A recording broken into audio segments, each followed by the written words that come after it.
School's in session. I'm Mr. Guzman. Welcome to the classroom. Today we have the third Avengers Doomsday trailer that just hit Marvel Entertainment YouTube channel. And we're going to check it out. I haven't seen anything about this. Every time I saw a thumbnail talking about this, people that went to the theater, maybe even leaks, because I don't mess with the leaks, I closed my eyes. I looked and watched something else. But now is the time, guys. We're going to get right to it. A lot of trailers, a lot of reactions on the classroom with Mr. Guzman this last few weeks because there's been a lot of teasers, a lot of trailers, right? Check out the Thor one. We got the Captain America teaser. Now we got one I hear is going to be the X-Men. And I heard the fourth one, which might be the last one. There's rumors that there might be a fifth. The fourth one's in theaters now. Believe it's about some Fantastic Four in Wakanda. That's what I'm hearing. But I haven't seen that one yet because it's not on Marvel's channel yet. All right, let's get to this, man. Big fan. I heard they're going to be using a lot of X-Men from the 2000s, the early 2000s movies. Big fan of those. That really got me and actually Kevin Feige into the Marvel movie game. As far as me and being a fan and Kevin Feige getting the start of his career in that. Check it out. Yeah, he was one of the guys. He wasn't a big main guy, but he was one of the main guys starting out. He was very young in his career, and X-Men's how he kind of learned this whole cinematic universe and how to run it. Pretty cool stuff, and he was one of those guys that wanted to be comic accurate, made Wolverine's hair the way it was. They weren't going to do the thing, but I was like, how do you not do that? And yeah, he's a really good guy.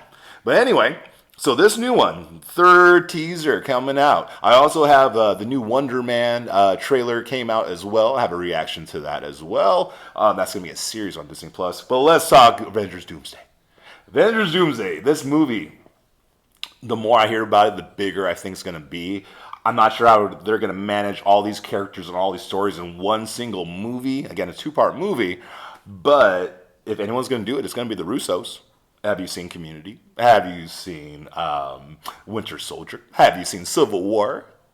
Infinity War? Endgame? All that. That's all him. Arrested Development. He knows how to use a big cast and tell multiple stories at once. I think they're going to do great. All right. I'm going to get right to this. I'm very excited. Let's see exactly what is going on. X-Mansion probably. Most likely. Death comes for us all. Magneto's voice, I think. That's all I know for sure. Yeah, I think so. The question isn't Xavier's cool. prepared to die. The question is, who will you be when you close your eyes? That is the wheelchair. All right, I gotta stop it right there. A lot of cool stuff. We're obviously in the X-Mansion. Looks a little run down, might be a little empty. Well, we're going to find out if it's more of a ghost town right now. Obviously, the chair with the X on it, Professor X, Charles Xavier. The voice, I'm 90% sure, is Magneto, Eric. And talking about some real things. I mean, the themes they're talking about in this so far are things we heard in the 2000s to 2010 X-Men and going forward. And because they love to play chess, and the chess is pieces just moving by itself. They gotta be some Magneto and Xavier playing each other. Let's see. And if you didn't know, Professor X, Magneto, great friends before. Very. Oh, look at them, man. Oh, wow. Whoa. Yeah.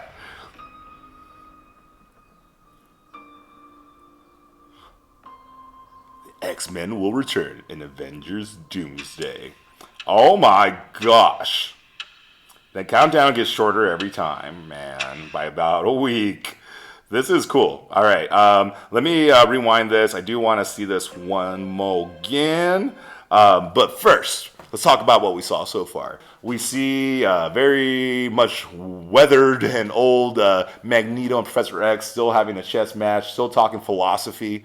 If you didn't know, they're semi-modeled Professor X and Magneto after the Civil Rights Movement with Martin Luther King Jr. and Malcolm X, El Haj Malik El Shabazz. So Magneto's supposed to be more the Malcolm X vibe, by any means necessary. I don't really trust people that are different, that have been trying to attack my people. Why am I going to love the people that were trying to hurt people that are like me? And then you have Professor X, a little bit more of the Martin Luther King Jr. vibe, meaning that believes that to turn the other cheek, meaning if they're going to come in and attack you, then you got to be understanding, and maybe violence isn't always the answer. Wants more harmony between humans and mutants, where Magneto, the best word probably be segregation. He'd rather, if you read the comics, X-Men 97 show, Genosha is a place where that kind of came to fruition. Again, I won't go too far into that because that's a lot. But this video is great. I really liked how it introduced the old characters. Very simple, very limited dialogue like the Thor one. Remember, no dialogue in the Cap one. And that Cyclops part, I thought it was going to be a huge part because, you see that image a lot online right now. And the fact that it was a few seconds and that's all we got, and I was just chicken skin, meaning, man, I had goosebumps all day. I'm telling you, people. So I really like that. I'm going to watch this through again and kind of talk through it one more time as we go. Really cool, man. This has got me amped up. For us all. So I'm wondering if they know Doom's coming. Or maybe, No, for sure. I gotta pause it. I have a theory. So maybe they messed up the timeline. Maybe it wasn't Doctor Strange. Maybe it wasn't Loki. Maybe it wasn't Kang. Maybe it wasn't these other guys or Spider-Man or whoever. Maybe it was these guys during Days of Future Past when they sent the consciousness of Wolverine, Logan back into time. And then when he got back at the end of the movie, remember, everything was different, like kind of more like a Back to the Future style time theory, as opposed to Avengers when you have a different timeline. Or this one, it seemed more of it was causality. So if basically something happened in the past, it would change your future. Different from what Hulk said. All right, let's get back to this. The question isn't, are you prepared to die? Music's cool. It's like X-Men and Avengers music mashup. Who will you be Who will you be? when you close your eyes?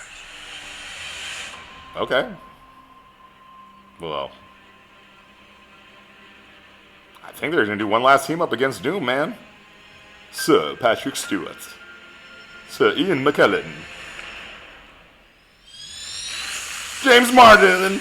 James Marsden, I can even say that right. I was just, dude. Oh, one more time. Let's say it again. You know you want to see it again, guys. Let's watch it one more time. Oh, man.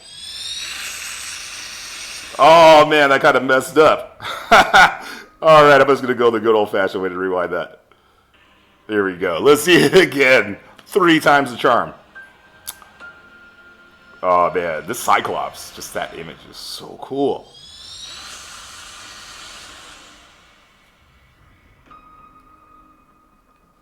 This is just way too cool. I think each one is getting better than the last. As far as these teasers, Captain America first, little something. Then Thor, I was amazed. I love me some Thor. You guys should know that by now. And the last one here, I think we're stepping up a little bit more with each one. Where it seems we're adding a little something. Captain America, no dialogue, right? Just music and great little minute and a half deal there. Thor, we got some more dialogue, a little bit more maybe footage that we're going to see. And this one, they did that, kind of like the Thor one, with similar to what Magneto and Professor X were doing in this. But then out of nowhere, Cyclops comes in, gets visor off, and Punch Dimension in full effect. Punch Dimension is where he gets his energy for his optic blast from.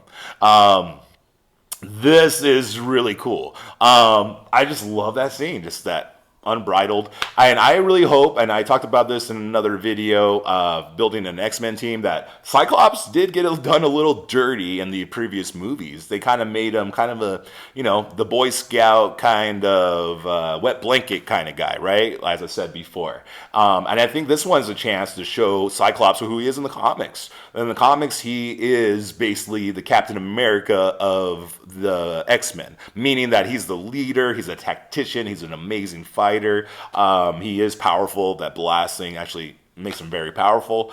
And he's the man.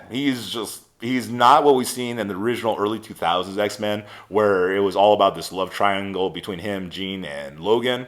It's more that was a storyline, but it wasn't like the focus like the movie was. Even the original cartoon of X-Men, I think they kind of made him kind of not as cool as he could have been. So I think they're going to make him better now. And let me talk about babies real quick and kids, because there's a theme and there's a theory that I've heard from Colton Ogburn from Screen Crush and Ryan Airy from Screen Crush about the babies. The babies are being very important, maybe doomsgathering babies. And everything I'm seeing in these trailers have something to do with the kid. But not this one, but maybe there is. Maybe there's something hidden in this one. So the first one, Captain America has a baby, right? Interdimensional baby, I'm calling it. Basically, multiversal baby. So we've got a Steve from here, a Peggy from another timeline. Baby of two worlds.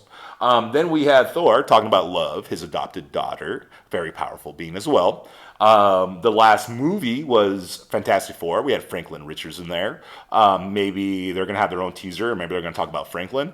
This one, you might be saying, Guzman, I ain't seen no babies. I ain't seen no kids. What are you even talking about? No one even talked about a baby or a kid in this trailer. But remember, Scott Summers in the comics has kids. In the series has kids, right? He had a kid named Cable, Nathan. And basically, he went to the future and then came back as an older guy, and basically older than Scott and Jean are now. Madeline Pryor, too, if you know about that. I don't want to get too deep in because we'll get too deep into this. We're already going over. So maybe that's it. Maybe maybe Doom took that baby, too. Maybe Doom's going to take Cap's baby, take Love, take Franklin Richards, and then maybe he's going to take Nathaniel Richards. Maybe that's the reason he went in the time. Maybe they're going to retcon that a little bit. It can also be Rachel Summers. Rachel Summers is the daughter in an alternate universe who is kind of like a phoenix kind of force energy. They called her Hound in some places. She had the scars on her face to show she was a mutant because in the future it was a pretty messed up place for mutants. It could be them. It could be X-Man, which is actually Cable's son. Maybe it's one of these kids that we haven't talked about yet, right? So if that's the case, that would be pretty cool. I think it would tie into this theory. If not, then I was totally wrong. But I think that would be really cool if somehow they can tie in Cable. Especially we got Deadpool now. I think he's going to be in Secret Wars. I don't think he'll be in this movie, but Secret Wars for sure. And maybe they'll tie in a little bit of that with, because, Cable's in Deadpool too. Josh Brolin, maybe?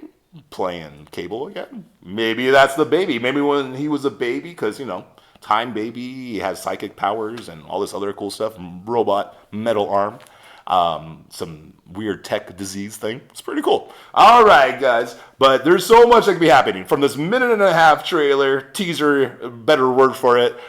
I'm so hyped. I got so much information as a comic book fan that I think could possibly happen in this Doomsday movie. Oh, it's going to be so good, guys. I'm really excited to watch this. I can't wait for the next teaser to come out. I heard it's in theaters now. And wow, just wow, guys. I think they're doing a great job with the marketing on this. Kevin Feige, MCU, Russo's, all the guys, RDJ. You guys know what you're doing. So far, so good. The hype is high, and we're still 11 plus months away from this movie. Well, that's how you do it, ladies and gentlemen. And thank you for joining. Thank you, guys. That was weird what I just did there. But thank you guys for joining us on this episode of The Classroom with Mr. Guzman. And, I can't wait to see it. I still haven't seen Fire and Ash yet, and I can't wait to see y'all there. And if I don't, I'll see you next period. Always got mad when the class was dismissed, but when it was a session, I always had a question.